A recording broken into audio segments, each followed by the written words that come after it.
back to the Larson Health Podcast. I'm Kim Larson, and I'm a certified functional nutrition coach, founder of LarsonBotanicals.com and LarsonNutrition.com. And this is the show where we dig past the noise and into what actually works for your body, especially if you're in, your 40s, 50s, 60s, and beyond. And if you've started to feel like the rules have changed on you on your body without anybody sending a memo, like if this is the first time here, the short version of this is I believe knowledge is power and you are not broken. And most of the people who feel stuck are not lacking willpower. They're lacking the right information. So let's get into some of that today. And that's what this whole podcast is about, is sharing the latest research on what will help us stay healthy. So I want to start with a feeling, because I think a lot of you are going to recognize yourself in this. You're tired all the time. The moment your head hits the pillow, your brain switches on like something somebody flipped like a breaker. You start thinking about this, you think about that. I got to do this, I got to do that. Right? Your brain just keeps going, and you're doing the things in your brain that you need to get done. You're eating better than you have in years. You're walking, maybe you're even lifting weights, like we've talked about in a couple of months ago, and maybe the scale hasn't even moved yet. That little roll around your middle just will not leave. You snap at people. You love over nothing, right? Your digestion is a mess. You catch every cold that comes through the house, and somewhere along that way, you started wondering if something is actually wrong with you. So here's what I want you to hear right at the top. In a huge number of cases, nothing is wrong with you. Your body is doing exactly what it was designed to do. The problem is that it's stuck doing it. It's stuck in a setting it was only ever meant to use for short bursts. And it forgot how to switch back. That setting has a name. It's called survival mode. And today we're going to talk about how you get out of it. We're going to talk about your nervous system, where you're going to talk. We're going to talk about a hormone called cortisol. And that just has been wildly misunderstood. And we're going to talk about a single nerve that runs from your brainstem all the way down through your chest, through down to your gut. And this is probably something you've heard about before because it's been all over the media for at least a year. And the nerve that might be the most important thing you've maybe never learned about is the vagus nerve. You have a part of it, of your nervous system that runs completely automatically. You don't think about it. You can really control it directly. You really can't control it directly, excuse me. And it manages your heartbeat, your breathing, your digestion, your blood pressure, all the housekeeping that keeps you alive while your conscious mind is busy with other things. This is the automatic nervous system. And it has two main branches that work like a seesaw, right? Just back and forth. And so the first branch is the sympathetic branch. Now this is your gas pedal. I want to go. This is when your brain perceives a threat. And the sympathetic branch fires and your body floods with stress chemistry. Your heart speeds up. Your breathing gets shallow, and a quick blood rushes to your big muscles. Your pupils dilate. Your digestion shuts down, because who cares about lunch when there's a bear? And your liver dumps sugar into your bloodstream, so you have fast fuel to run or fight. And this is the famous fight or flight response, and it is brilliant. It was kept it has kept our species alive for hundreds of thousands of years. And there's absolutely nothing wrong with it. The second branch is this parasympathetic branch. And this is your brake pedal. When the threat passes, this branch is supposed to come, online and bring you back down. Well, your heart rate slows, your breathing deepens, your blood flows back to your organs, your digestion turns back on, and your body shifts into repair and recovery, and frankly, into healing. You'll hear this called rest and digest, and it's the state your body needs to be in to actually do the things you want it to do. You want to burn fat, you want to build muscle, you want to sleep deeply, you want to fight off infection, you want to balance your hormones, you want to think clearly. Now, here is the entire problem in one sentence. We are not designed to keep the gas pedal pressed down all day, every day for years. But that is exactly what modern life asks of us. The bear used to show up, you ran, you got away, and then it was over and your body rested.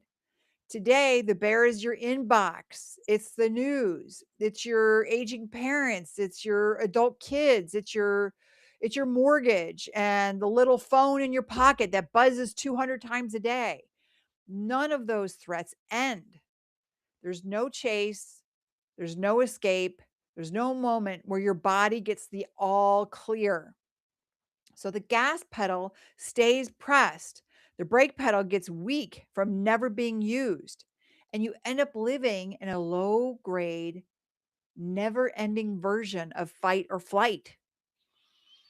Your body doesn't know the difference between a saber toothed tiger and a passive aggressive email. It just knows threat. Stay ready. And the chemical that keeps you ready is cortisol. So let's talk about a little about this because cortisol has gotten a terrible reputation and it does not fully deserve it. Cortisol is not a villain. I need you to drop that idea right now because the internet has turned cortisol into a boogeyman. And that's not accurate. Cortisol is essential. You would die without it. It's a hormone made by your adrenal glands, and the little glands that sit on top of your kidneys, and it's controlled by a beautiful communication loop between your brain and those glands. Scientists call that loop the HPA axis, which stands for hypothalamic pituitary adrenal axis. Don't worry about memorizing that. Just picture like a thermostat. Your brain senses you need cortisol. It sends a signal down to the chain. Your adrenals release cortisol, and then there's enough, right? When there's enough, that's your brain senses that the dials the signal back down again. And a healthy response, that's a healthy response thermostat. So in a healthy body, cortisol follows a daily rhythm. And this rhythm matters enormously. Cortisol should be highest in the morning. In fact, there's a natural surge in the first 30 to 45 minutes after you wake up. And researchers actually have a name for it. The cortisol awakening response, the morning peak, is a good thing. It's what gets you up. It gives you energy. It sharpens your focus. It mobilizes like the fuel so you can meet the day.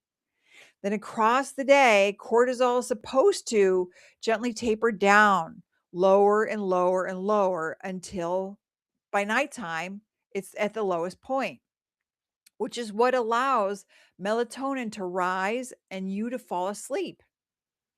So high in the morning, low at night, and that's the healthy curve. That's a regulated system.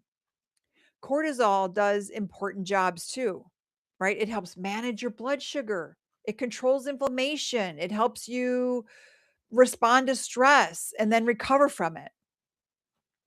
When you get startled, cortisol is part of what helps you cope and move on.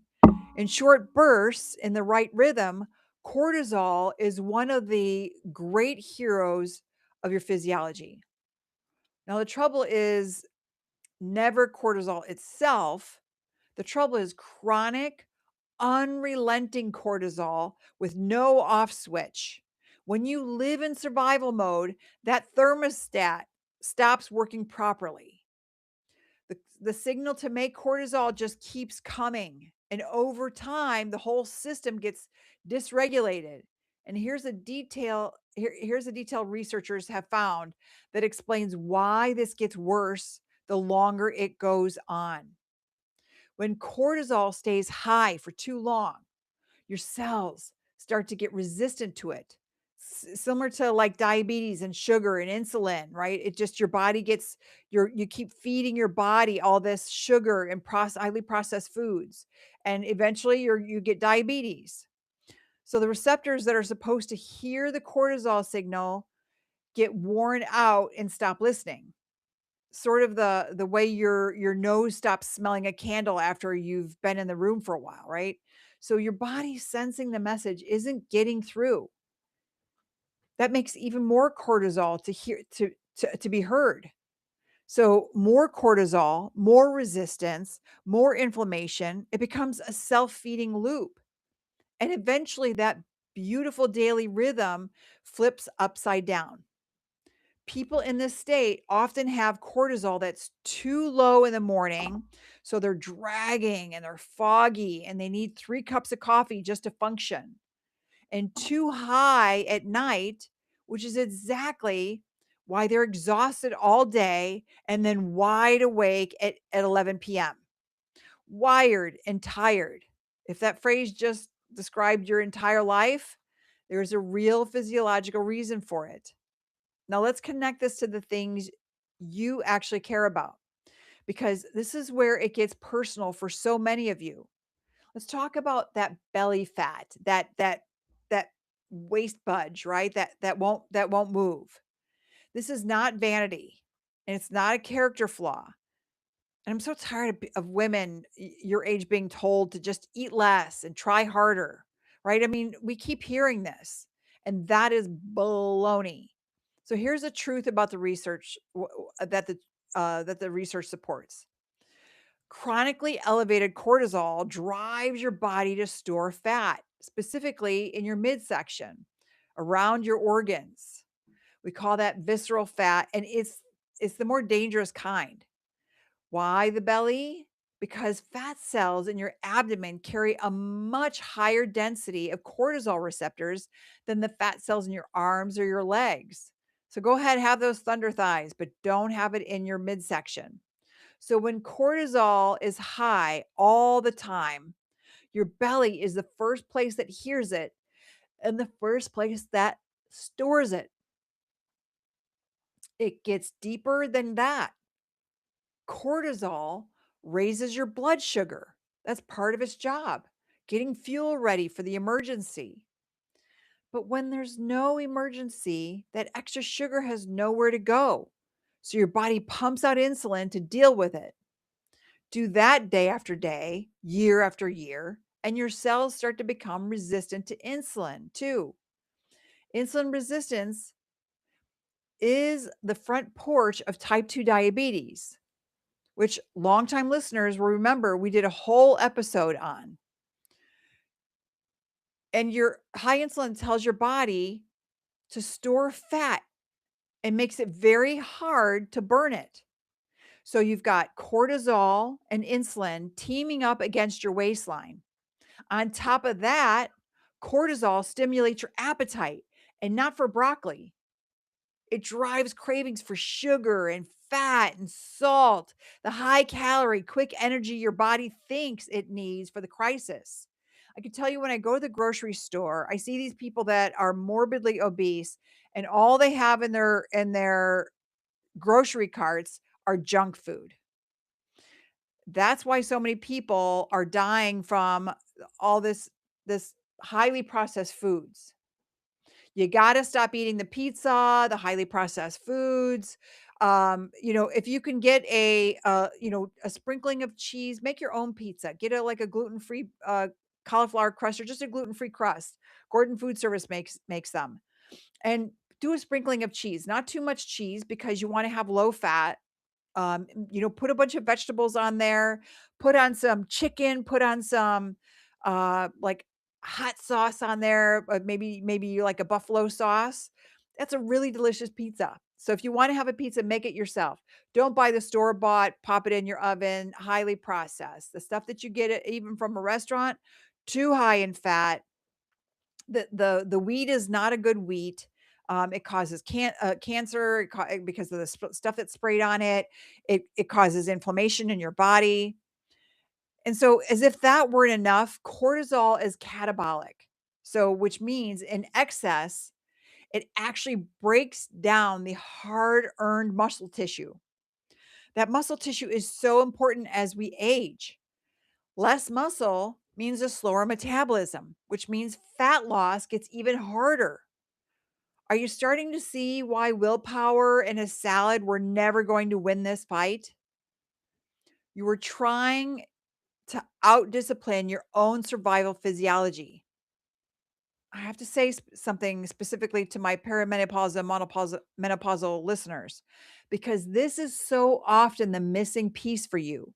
You have a hormone called progesterone, and one of progesterone's lovely jobs is that it has a calming, soothing effect on your nervous system and on that whole stress axis. It's like a natural buffer against cortisol. As you move through perimenopause, progesterone is one of the first hormones to start declining, and it can drop quite a bit. So, at the exact moment in life when many of you are carrying the most stress you've ever carried, your built in calming buffer is fading out. That's why so many women tell me that their anxiety showed up out of nowhere in their late 40s and their sleep fell apart and the weight landed in their middle seemingly overnight. It's not in your head. The hormonal terrain genuinely shifted underneath you. And it means that for you, learning to regulate your nervous system isn't a nice to have, it is central. So that's the gas pedal, and that's the stress chemistry that comes with keeping it floored. Now, I wanted to introduce you to your brake pedal, the single most powerful tool you have for getting out of survival mode. And it's part of your own body that most people have never heard a word about. It's called the vagus nerve. The word vagus comes from the Latin of wanderer, and it earned the name because it wanders. It's the longest cranial nerve in your body. It starts in your brainstem, way in the back up here, and it travels down through your neck. It branches out to your throat, your voice box. It runs to your heart and your lungs, and it continues down into your stomach and your intestines and your other organs.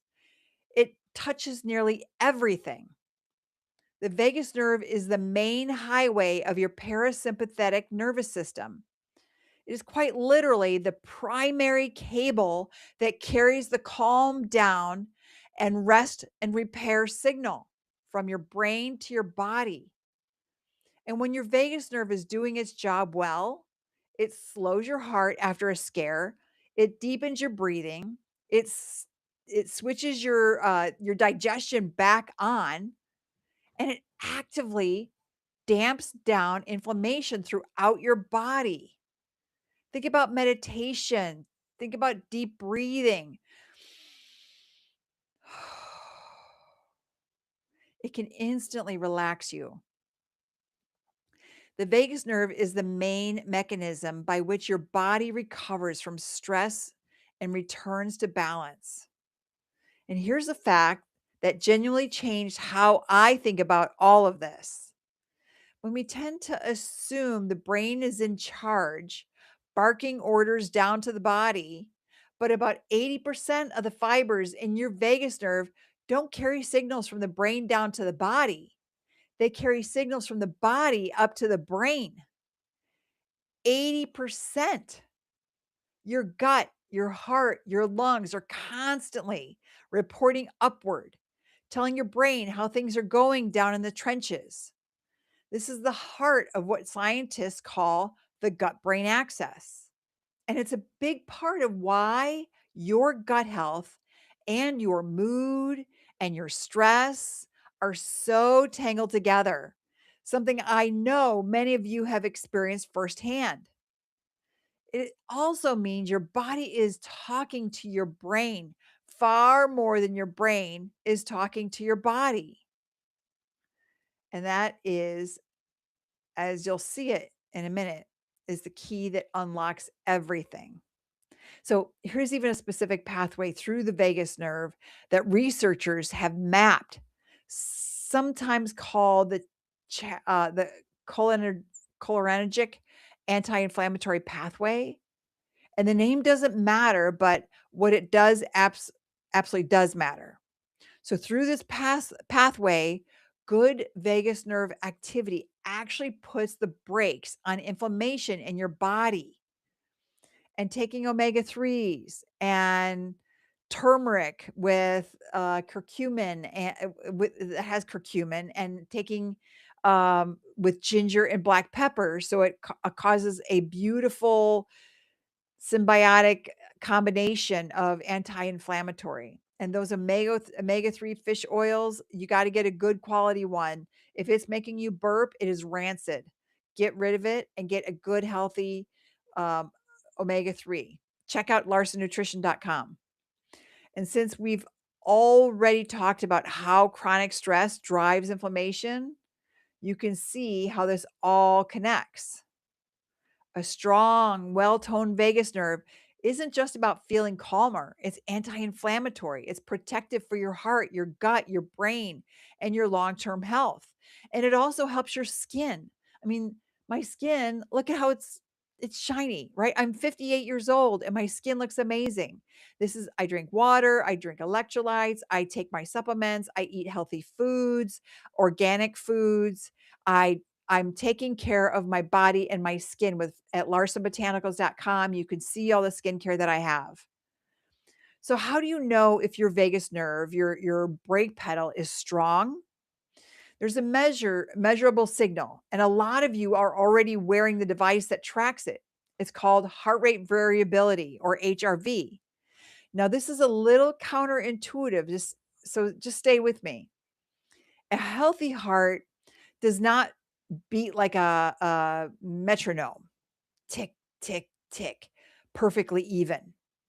A healthy heart actually varies the tiny gaps between the beats, moment to moment, speeding up a hair when you breathe in, slowing down a hair when you breathe out. That natural variation is a sign that your nervous system is flexible and responsive, that your brake pedal is working. A higher heart rate variability generally reflects good vagal tone, a resilient system that can shift between gas and brake with ease. Low heart rate variability, a heart beating too evenly, often reflects a system that's stuck in sympathetic overdrive, stuck with the gas pressed down. So if you got a ring or a watch that shows your HRV number, know now you know what it's actually pointing at. It's giving you a window into the health of your brake pedal. Before we get into exactly how to strengthen that brake pedal, I want to take a quick moment because part of regulating your nervous system is giving it the raw materials and the support it needs to do its job. And this is something I care a lot about for the people I work with. When your body has been running in stress mode for a long time, certain nutrients get uh, burned through faster than usual. And some of the most calming compounds in nature can give your system a gentle hand while you're doing the deeper work. And that's exactly why I love what we're putting together over at Larson Botanicals. At larsonbotanicals.com, we formulated our calm and stress support line around the very things we've been talking about today. Traditional, skincare line, and then also a higher advanced bioactive skincare line. And these have been used for centuries to help the body cope with stress alongside with botanicals and minerals like magnesium that play a real role in your nervous system function and relaxation. So these aren't magic pills. And I'll never tell you that they are, because you've heard me say 100 times that there are no shortcuts. Like, people wanna go on GLP-1s and they just wanna lose the weight fast. But the problem is that when people go on GLP-1s, they never learn how to eat correctly. They don't learn that they need to eat a lot of protein, they need to eat a lot of fiber, they need to get a lot of vegetables and fruit, real fruit, not fruit juice. They need to get the real fruit, which has lots of fiber in it. The broccoli, the spinach, sautéed spinach, the green beans, the pea pods, the, um cauliflower, the carrots, the tomatoes, all of these different, change it up, the eggplant, change up your vegetables. It's really, really important that you try to get 30 different vegetables or fruits in a day. Get your berries, get your raspberries, your blueberries, your strawberries, your blackberries, your boysenberries, your pomegranate. But when they're sitting on top of a foundation of good habits, the right botanical support can help take some of the load off an overworked system and make it just a little easier for your body to find its way back to that calm, that parasympathetic state. So if you've been feeling wired and tired and you want something gentle and natural in your corner, go visit us at larsonbotanicals.com and take a look at what we've made for exactly this moment in your life. All right, let's get back to it. Now, the most important thing I'm going to say is this in this entire episode is coming up. So turn it up. You cannot think your way out of survival mode. You cannot logic yourself to calm. You're tired. You've told yourself 1,000 times, just relax, just stop worrying. This is not a big deal. And it has never once worked, has it? And you may have quietly concluded that you're just weak or undisciplined. You are not. The reason is it doesn't work is that the thinking, reasoning part of your brain is not the part that runs your nervous system. What your survival system is activated, or when it's activated, the older, deeper, more primitive parts of your brain are calling the shots, and they do not speak the language of logic. They don't care about your to-do list or your good intentions. But remember what you just learned. 80% of the vagus nerve runs from the body up to the brain. So you don't get out of, survival mode from the long down, from mode from the top down, but by thinking, right? It's you get out from the bottom up through the body. You send your brain physical signals of safety, and your brain reads those signals and concludes, oh, we must be safe. And it stands down. This is the whole game. You stop trying to convince your brain and you start sending your body cues of safety that the vagus nerve carries upstairs. And the beautiful thing is, the science here is not exotic and it does not cost a fortune. Let me give you the tools, excuse me. The first and most powerful tool is your breath. And specifically how you exhale. Most of us, when we're stressed, breathe shallow and fast up your chest. 12, 15, 20 breaths a minute. That fast breathing is itself a fight or flight signal. And here's the lever. When you breathe in, you very slightly speed your heart up.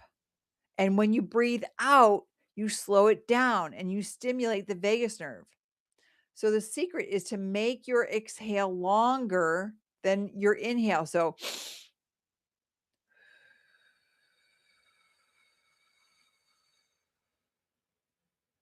that long exhale is a direct physical message to your nervous system that the threat has passed.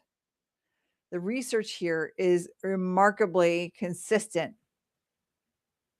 slowing your breathing down to around 6 breaths a minute, which is, you know, much slower than a normal uh, breath, has been shown to increase heart rate variability and boost that calming activity. So sometimes at roughly that, that pace of your breathing, your heart rhythm, and your blood pressure system all start to sync up in a way that it's almost like pushing your body on a swing, or just at just the right moment, right? A simple way to find that pace is to breathe in gently for a count of 4 and breathe out slowly for a count of about 6. Let's do it together. I can't breathe into 4. Count out to 6.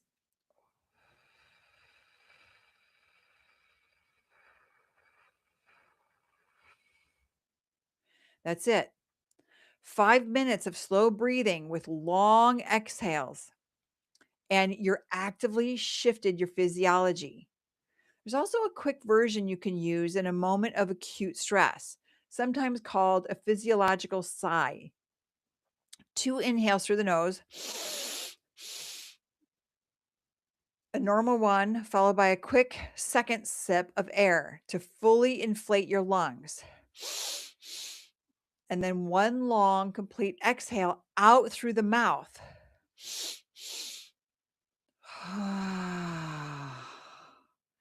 Do that 2 or 3 times, and you can feel the edge come off almost immediately. We do this in yoga.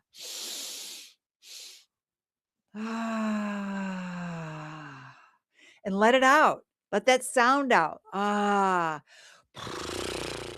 However you do it, just let it out. If you feel silly, do it alone. Do it in front of your family. Let your whole family do it together. Let the stress out. The second tool uses your voice, and this one delights me because it's so simple.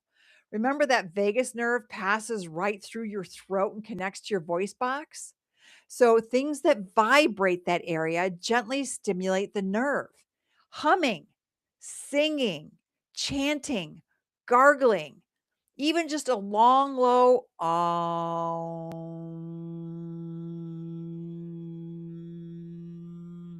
or a contented sigh.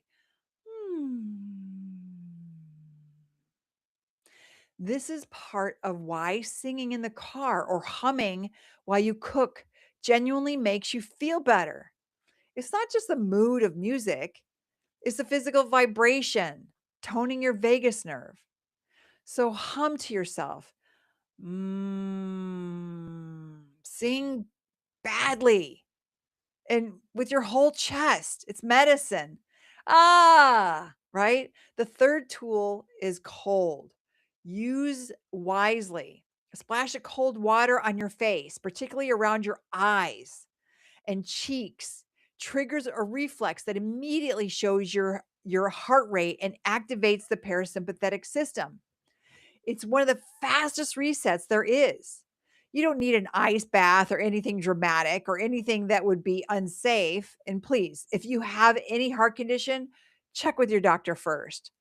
But ending your shower with 30 seconds of cooler water, or just dunking your face in a bowl of cold water or ice water when you feel overwhelmed sends a powerful safety reset signal through that vagus nerve. Now, the fourth tool is movement, but gentle rhythmic movement, not punishing yourself. A walk, especially outside in nature, where the rhythm of your steps and the natural environment both calm the system. Gentle stretching, swaying, rhythmic, repetitive motion tells your nervous system that you are not currently running for your life, which paradoxically helps it stop acting like you are. Now, the fifth tool is light rhythm. And this is about repairing that cortisol curve we talked about. Get get bright light Ideally, sunlight into your eyes within the first half hour of waking. Go outside. Don't look right into the sun, but go for a quick walk outside. Spend 30 minutes doing some deep breathing outside. Get your feet on the ground. That is so centering for your body. Your body needs this. You need early morning light before 9 a.m. You need at least 30 minutes of that sunlight. We had rain this morning, but then I went out and I walked the dogs and I got sunlight, and thank God it's sunny now. This morning light anchors your body's internal clock, and it supports a healthy morning cortisol peak, which then helps it taper properly at night. In the evening, do the opposite. Dim the lights, get off the bright screens, get off your phone at least an hour before bed. Read a book. Let your body know that night is coming. I start washing up for bed around 8:30. I will turn off my phone. I'm not answering anything. I put it away. I put it on its charger and put it in another room. And I'll read a book. I'll read some research. That I printed off on paper. It's really good to do that. So when night is coming, cortisol can fall and melatonin can rise. You're essentially reminding your thermostat what time it is. And the sixth tool might be the most powerful of all. And it's one of our modern lives have stripped away the most: connection. Safe, warm human connection is one of the strongest signals of safety your nervous system can possibly receive. A real conversation, a long hug, time with someone who makes you feel at ease, even petting your dog or cat. When you're co when you co-regulate with another safe being, your nervous systems literally settle each other down. We were never meant to do any of this alone, and loneliness itself registers in the body as a kind of threat. So reaching out to someone is not separate from your health work. It is health work. I want to weave in one more piece here because we've been talking about sending your body signals of safety. And one of the most fundamental signals of safety is simply being well fed and well nourished at a cellular level. Your nervous system and your stress system run on raw materials. And when you're undernourished or when your blood sugar is on a roller coaster all day, your body reads that instability and yet another threat and pumps out more cortisol to compensate. Every blood sugar crash is a little internal alarm bell.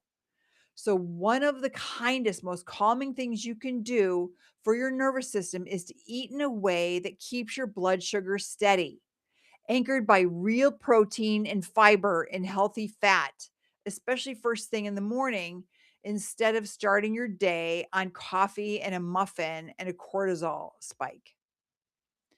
This is so much of what we focus on over at Larson Nutrition. At larsonnutrition.com, everything we offer is built around this exact idea, giving your body the steady, high quality fuel it needs. It isn't constantly stuck in alarm mode.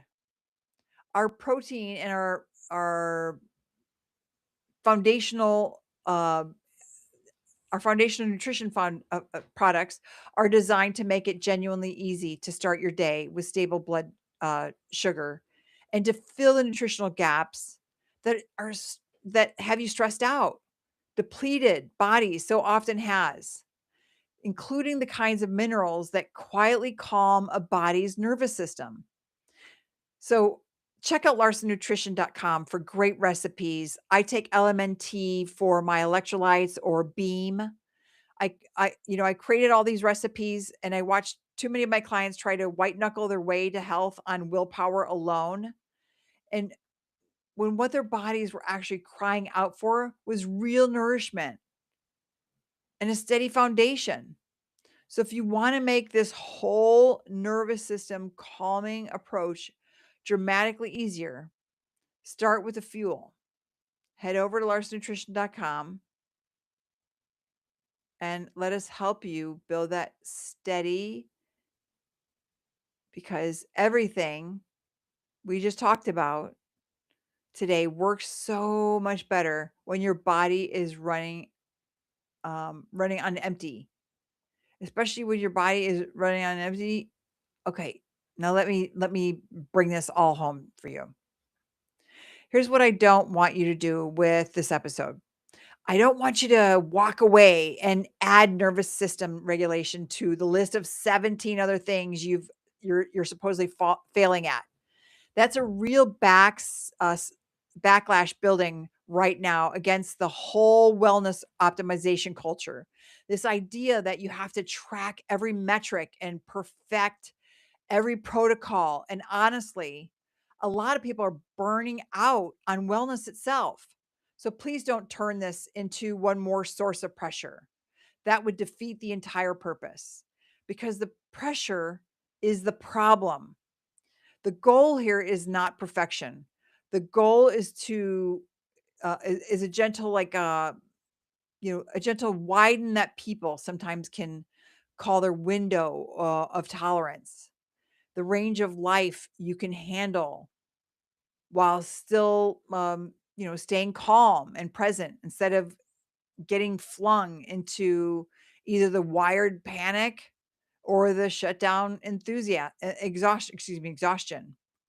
Now, the way you widen that window in small and consistent, not big dramatic, pick one tool, just one. Maybe it's 5 minutes of slow breathing before you get out of bed, or sunlight on your face with your morning coffee, or sending your shower or ending your shower a little cooler, or humming while you make dinner. Right? Do that one thing daily for a couple of weeks. What you're doing is giving your body little repeated experiences of dropping into the parasympathetic state. And every time you do, you're strengthening that brake, you're toning that vagus nerve, you're teaching your system, and it's allowed to come down. It's so important that it comes down. Over time, the brake gets stronger and easier to find. Your baseline shifts and you stop living quite so close to the edge of survival mode. So if you track your HRV, you may even watch that number slowly climb as the weeks go. And this is a good thing. Remember, your HRV is important to climb, your heart rate variability. And as your nervous system settles, watch what happens to everything else we've connected today. As cortisol comes back into its proper rhythm, that stubborn belly fat finally has a reason to release. Your cravings calm down. Your sleep deepens, which itself lowers cortisol further. A healthy loop instead of, a vicious one, right? Your digestive improves as the vagus nerve switches it back on. You want to go back on vagus nerve. So your inflammation eases, your moods steady out. This is not about calming or chasing some perfect optimized residence. It's about like coming home to a body that finally feels safe enough to heal. I do want to say gently and clearly that everything we've talked about today is meant to educate and empower you, and it is not a substitute for personalized medical care. If you're feeling if you're dealing with a chronic, condition, if you're on medication, if you're, you know, if your systems are significant, please bring this conversation to a doctor or a practitioner who knows your whole story and can look at the full picture with you. This work fits beautifully all alongside good medical care. So it doesn't replace it. So here's what replace it. So whether it, whether so whether what I'll leave you with. So here's what I'll leave you with. You are not broken. You have not failed. You have very likely been living in survival mode for a long time, doing all the right things while your physiology quietly worked against you. And nobody ever explained why. Now you know. You understand the gas pedal and the brain pedal and the brain the brake pedal. I'm sorry, you understand the gas pedal and the brake pedal. You understand cortisol and its rhythm, and you understand that you have a wandering nerve running through your whole body that holds the keys to calm, a nerve that you could possibly strengthen with your breath, your voice, the cold, your movement in the morning light, and the people you know and love. That's not that's not a back, and that's not it's not a trend, right? It's not a hack and it's not a trend. That's just how you're built, finally working in your favor.